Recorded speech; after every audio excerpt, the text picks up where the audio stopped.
is a good friend of Mary's and agreed to go through a forgiveness process on camera, fully aware that it can be an emotional experience. Annette wanted to feel better about a situation involving her daughter, her ex-husband, and her ex-husband's father.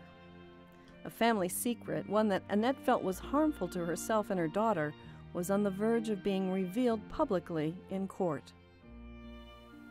She was familiar with the forgiveness technique and thought it could help her deal with her current emotional turmoil. Here's how Mary describes her 8-step process. Step 1, use your will to forgive. Step 2, release your emotions. Step 3, cancel your expectations one by one. Step 4, reach out to the resources of the universe to get what you need. Step 5, reestablish your boundary. Step 6, receive healing love and light from Spirit. Step 7, send light and love to the person you're forgiving. Step 8, see the good in the person you forgave or in the situation and how you've handled it. Afterwards, Mary likes to take time to integrate the experience with her client. The forgiveness training Mary has developed involves a spiritual component. Mary says that it's a necessary part of the process and that it's just fine with most of her clients. You need to believe in a higher something in order for real forgiveness to happen. It's based in holistic psychology, which sees us as a personality and a soul. The soul being the small spark of the eternal something that people call spirit or God. And I've taught this in many settings. I've taught it in secular business settings. I've taught it in churches of all denominations and treatment centers and hospitals. Most people are willing to. I think it's something like 95% of Americans are religious or spiritual. It's really actually a very small minority of people that aren't quite happy to say God or the universe or energy or whatever you want to come up with. She's already ready to go. With the mood set, Annette's feelings immediately start to surface. I call it thawing out. They start thawing out those frozen issues that we all carry along in the deep freeze box. I also think that that loss of relationship is something that you have to grieve, you know, and oftentimes, like for me, all of this forgiveness stuff that I've done has always been around relationships that have somehow, I've lost something. I've either lost the relationship itself, or I've lost my trust in the relationship, there's, you know, I always end up feeling grief, and I think that a lot of my tears are about grief. The thing that I'm going to be working through today is probably one of the bigger pieces of my life. So anyway, it's over the course of the last 20 years, it's created a lot of hardship for me.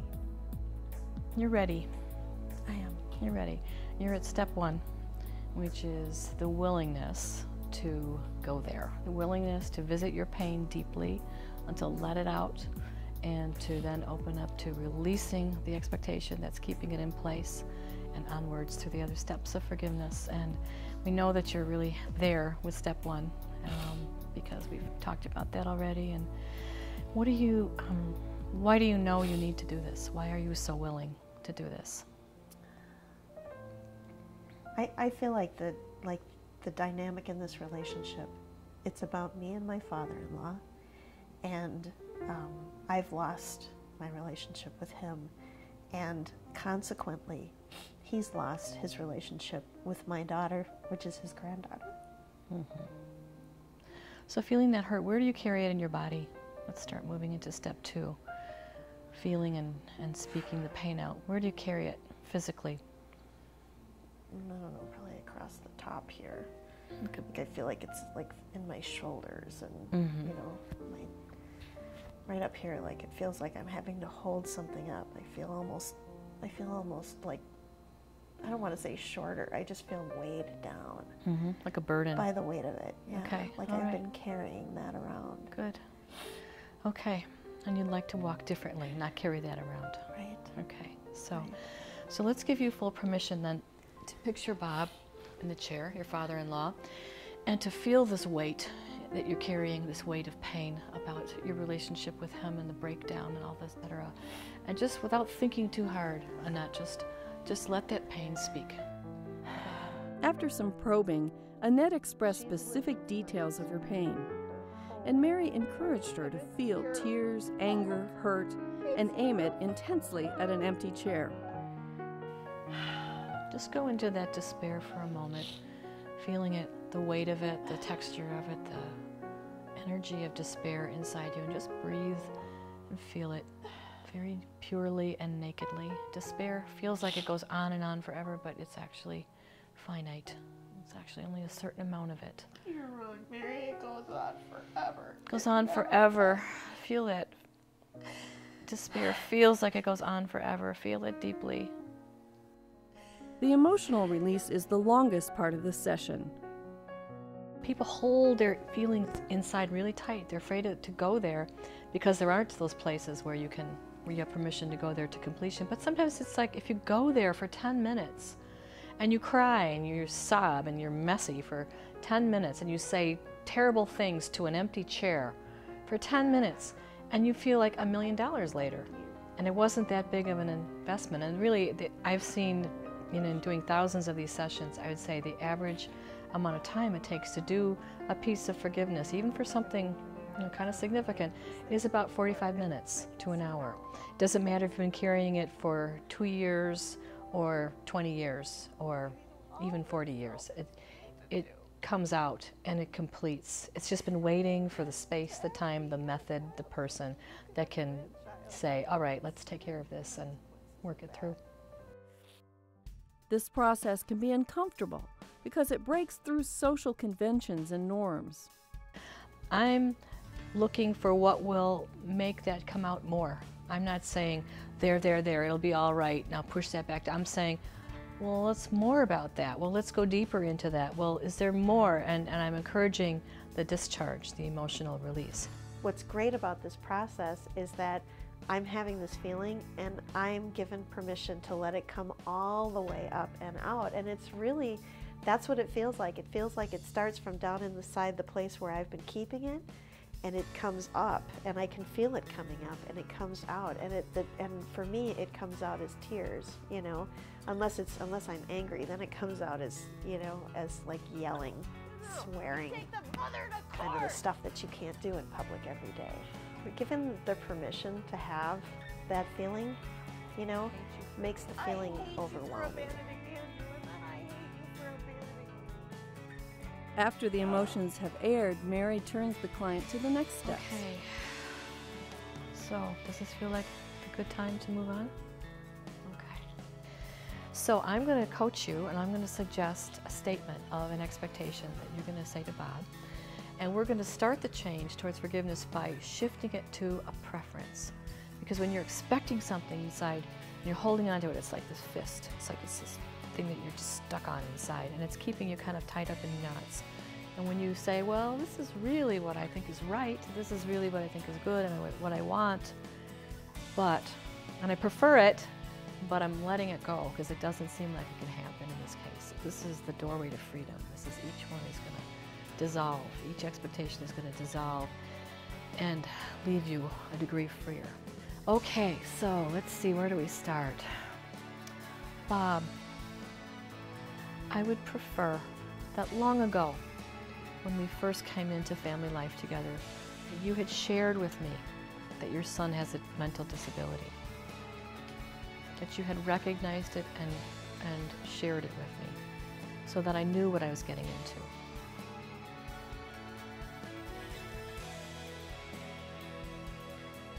Bob,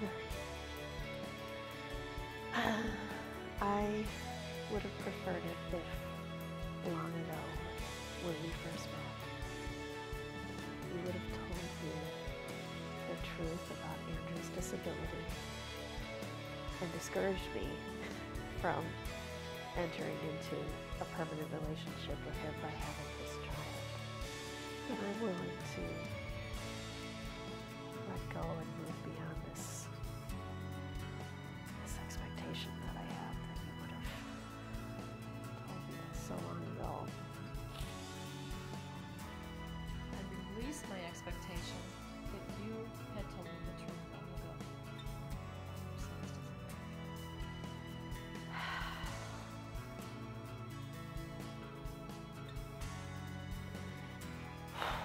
This is it, isn't it? This is the nub of it. Bob, I release my expectation that you would have told me the truth about Andrew's disability so long ago. That was good. That was brave. From Okay, here on, the you're session gets comfortable? into what Mary calls unconditional love. Just breathing and going inside and feeling almost like there's angels of harmony available to you right now from the universe, from God's willingness to help you in this moment. Letting it go, really opening up to harmony anyway. Opening up to goodwill, to harmony, to health anyway, even though it went this way so far. Just releasing the story, releasing your attachment, all of the things that have come so far. Just unsticking inside you and becoming loose and moving out. Just breathing and really feeling the support for this, Annette. You don't know how this is going to happen. But really being I don't know willing. how it's going to happen. No, but really being willing that it can happen with God's help. And letting those spaces inside your heart and your throat and your stomach, everything just opening up and letting go of any need for reviewing this story or judgments or whatever anymore, you know. And I open up to the universe to work this out. I open up to the universe to work this out. No matter what happens No matter what happens. in the daily drama of it. The daily drama of it. It's just breathing and just really feeling your freedom and your strength and your power to be coming from your soul, and to be coming from unconditional love, even as this drama plays out on the playing field of life. At one point, Annette noticed that colors seemed brighter. Are you ready for step 4? Every time I look over, you look more turquoise than you did before. That's because your eyes are clearing up.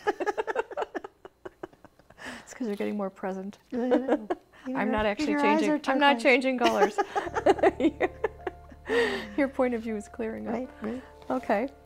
All right. So let's picture your boundary, like your bubble around your personal space. Some people call it the aura.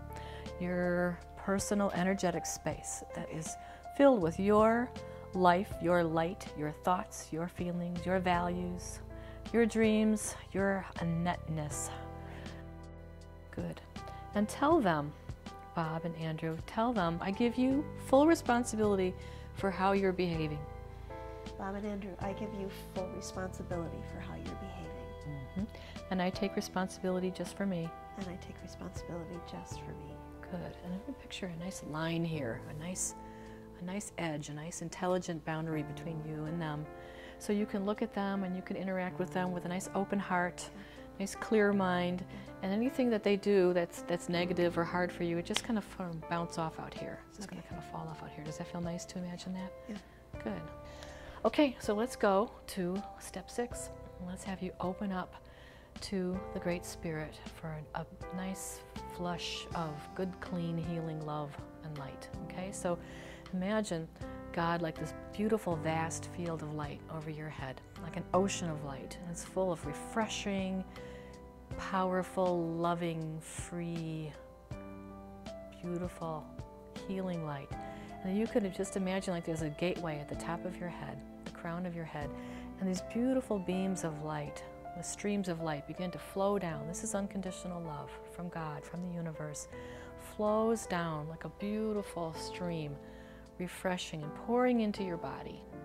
And it's just reminding you that you're so loved.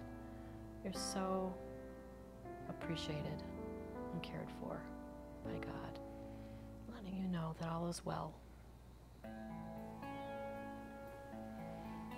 Okay, I feel great. Yeah, you feel that light and that love coming from Spirit? Yeah. Good, okay.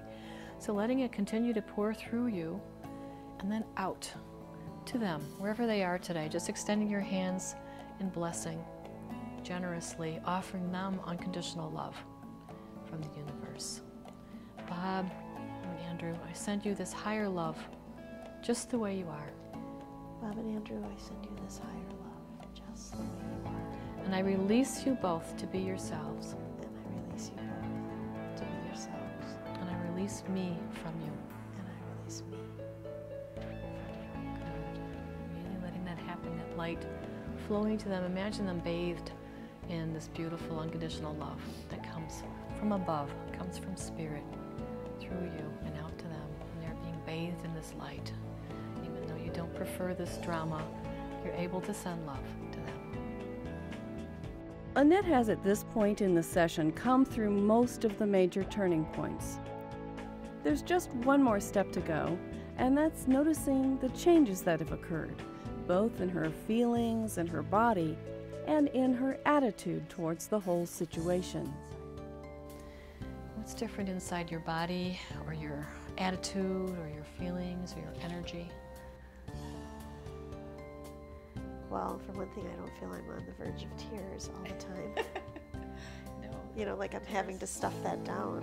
It feels like, yeah, I feel a little exhausted. And before, I was holding my relationship with Bob about this thing, this compact that we had around me giving birth to Melinda, and that whole, you know, the Unspoken. promise. Well, the promises that sort of came out of that moment in time, and I don't feel like that matters anymore. You know. Right, it's just what it was. It's in the past. It's like gone. I think it's been with me. I think I've been carrying that moment in time around with me all the time. Like, that's why Melinda's here. But you know what? She's so fabulous. So, So you I can be grateful. glad. There's another thing that's one of the good things, is that I'm glad that Bob talked me into giving birth to Melinda, because even though there's been all of this other baggage and hard stuff, you know, she's so fabulous. She's a gift, Such and he knew it. Important gift in my life. Okay. The session is now over. From an observer's point of view, it seems remarkable that in such a short time, Annette can send good vibes to the very people who so aggrieved her earlier. But Mary points to Annette's physical relief as proof of a true change of heart. Could she have said 2 hours ago, before she did that emotional release, oh, I'll let that go, I'll let that go. That's what I call, you know, pretend forgiveness. When you say, yeah, okay, well, yeah, you know, I forgive you, but something inside your gut is still going, blah, blah, blah, blah, blah. That's not real forgiveness. Real forgiveness is a change in the body and in your whole experience of yourself, you know, in the day. It's a real physical thing. And that's how I know if it's worked or not. When I've worked with someone, I'll say, well, how do you feel? And they'll say, oh, I feel lighter. I'll say, oh, really? Where do you feel lighter? And they can always say, well, gee, my heart and my head, I feel lighter. Because forgiveness gives you a feeling of that you've lost something you needed to lose. There's a wonderful teacher who says, do you want to be right or do you want to be at peace? See, when you're caught in an issue, you're not in the present moment. You're winding in your head in the past and what happened, or you're winding in your head in anticipation of the future, what you're afraid is going to happen, but you're not present. And when you dissolve that mental whirl, because it's been held in place by emotions that are stuck, when you dissolve all that, you clean house, you just get into the present moment and you think, what's next?